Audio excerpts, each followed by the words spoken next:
Welcome back to the Annie Frey Show. We're so happy that you're here with us on another hot and steamy Tuesday afternoon in St. Louis. That's just the way it goes. We're used to it. It's the Midwest. We just love our air conditioning here. Now, in the state of Missouri, there are some things that are potentially going to be changing quite a bit. The opportunity to vote on two specific amendments. One is about changing the Missouri Constitution. That's Amendment 4. And the Amendment 5 is the idea to plan to phase out Missouri's state income tax. Now, as an Illinois resident myself, I just continuously look enviously over the Mississippi River at the things that are presented for Missouri voters. A Missouri voter I am not, but a congressman from the state of Missouri, Eric Burlison, is, and we wanted to get his take on these major issues. Congressman Burlison, thank you for being with us again today. Looking forward to having this conversation with you. Always good to be on, Annie. So I saw you posting, I think it was on X, regarding Amendment 4 and Amendment 5. I'm sure you have opinions about other things that are facing Missouri voters here shortly as well. But let's talk first about Amendment 5, which is the plan to phase out Missouri's income tax. Can you just set the table for us? What is facing the Missouri voter right now? What are they voting for? And how do you encourage them to consider their vote option when they get the chance here? So I have long been a supporter of a tax system that's called the fair tax, where you stop punishing people and their labor with a tax on your income, and instead, if you're going to fund the government, the best way to do that is through taxing consumption. So, or the destruction of a good. Because that's basically when you tax a consumable is by definition something you purchase that cannot then, that is consumed. And so you want to tax consumption, not productivity. So now keep that in mind. The legislature could today, if they wanted to, I'm not saying they should, but they could, under Hancock, raise the sales tax, the state sales tax, and lower the income tax rate accordingly, as long as they're not collecting more revenue. That is something that the state legislature has the authority to do today under Hancock. What this amendment would do is actually give them the ability and mandate that the legislature is required to, as growth comes in, they're required to use that growth to ratchet down the income tax rate. Mm-hmm. It also gives them, now this is where people get kind of hung up, but they leave in place the possibilities that are currently in place today, which is for your local community to add an addition on, put something on the ballot for a sales tax increase. And so because of that, that's got a lot of people who are looking at this and saying, I don't want my sales taxes to increase. Well, guess what? They have the ability to do that today. Right. And they're just not taking away that ability in this Amendment 5. So if you want to see your income taxes dramatically go down, now, when talking to the state lawmakers, if this passes, they've got options. They can ratchet down the income tax and let it just slowly ratchet down over a period of about 20 to 25 years and not even touch sales tax. If they wanted to accelerate it and increase the sales tax by a small amount, they could do that to accelerate the elimination. And I think that the reason for that is that they want to get to a point where they eliminate it altogether, because there will become a point where the juice isn't worth the squeeze, where you've got a mechanism in place where you have, maybe you're still collecting 1 or 2% income tax, mm-hmm. and forcing people to go through all the laborious work of filing tax returns, when you could simply just have a mechanism that just ends it and closes the door on it. And so to me, this is a very, very conservative measure, Amendment 5. And I think if you are a fiscal hawk, if you're a fiscal conservative, you should really be on board with this.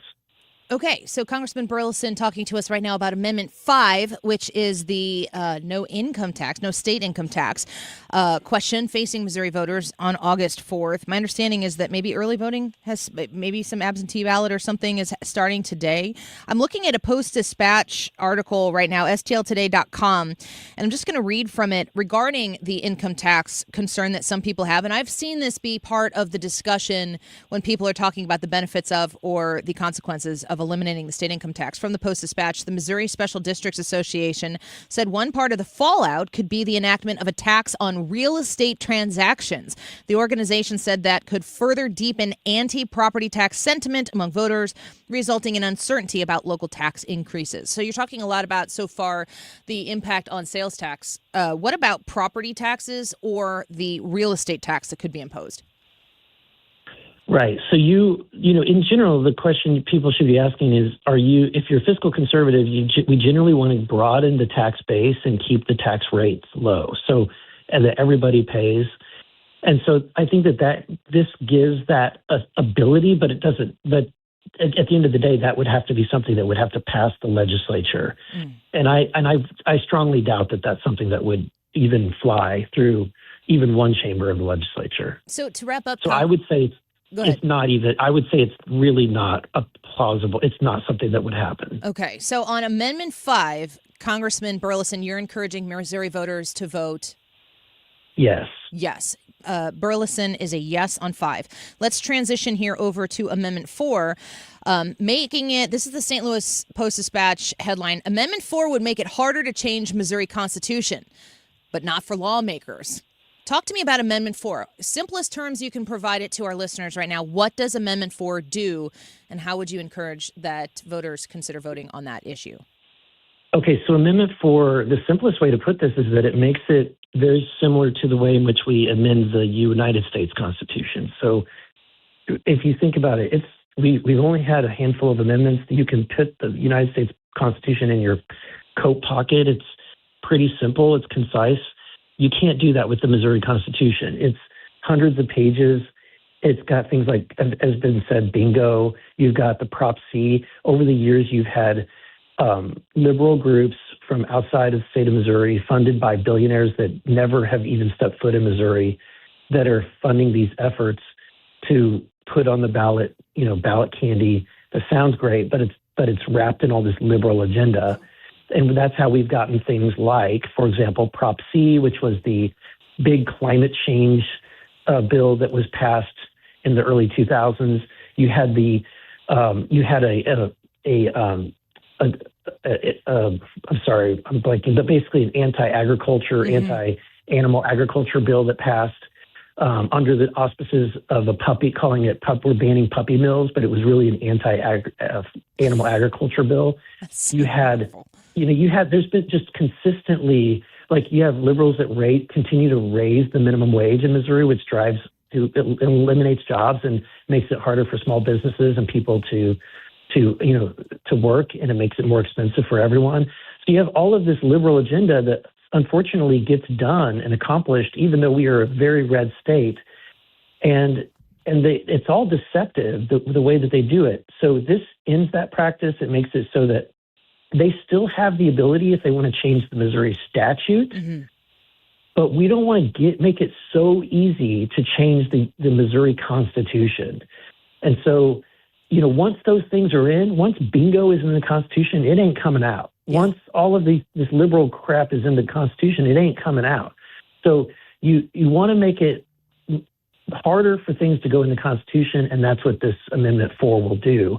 But at the same time, people still have the same authority to be able to pass something, put it in the Missouri statute, your will be done and expressed, and then just like in the United States Constitution, there's provisions where you can pass it and put it in the Missouri Constitution. You just need to overcome a greater threshold. Right. Congressman Burlison from Missouri's 7th Congressional District talking to us now.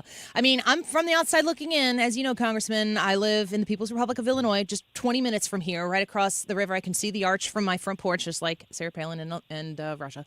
I am looking at this Amendment 4, and to me, it looks like a way for people who live in a solid red state to subvert the Democratic Republic Jefferson City representation that has been sent there to do the bidding and the will of the people. This seems like a way for the leftists in the state of Missouri to subvert what Jefferson City is comprised of so that they can still get things done. It just kind of steps on the idea of the republic that we are. Is that right? Yeah, I mean, the current situation, yes. The current situation is that we have that happening today, and it's happening on every one of our ballots. You have these people that come, and you, whether you go to the library or the grocery store, these people that are usually hippies paid by some leftist group are hanging out there trying to collect your signatures. And that's what I'm talking about. And so they're all there to pass their liberal agenda in a very red state. And what we're saying is you can pass your liberal agenda. It's just going to go in the statutes and not in the Constitution, which is something that should be a little bit more sacred and protected. Yeah. So Congressman Burlison, on Amendment 4, you are encouraging voters to vote. Yes. All Absolutely, right. yes. So Amendment 4 and Amendment 5, Congressman Burlison recommends a yes vote. Before we let you go, Congressman, is there anything else that you would like to speak to as far as our Missouri listeners right now? This August 4th primary is coming up here. Are there any other main issues that you want to make sure people turn their attention to? Look, when we get to primary time, we often get disappointed. And I would say for those of you that are listening, sometimes you get disappointed with the Republicans. The answer lies in the August primary. So do your homework. Go look at the voting records of the people that are on the ballot.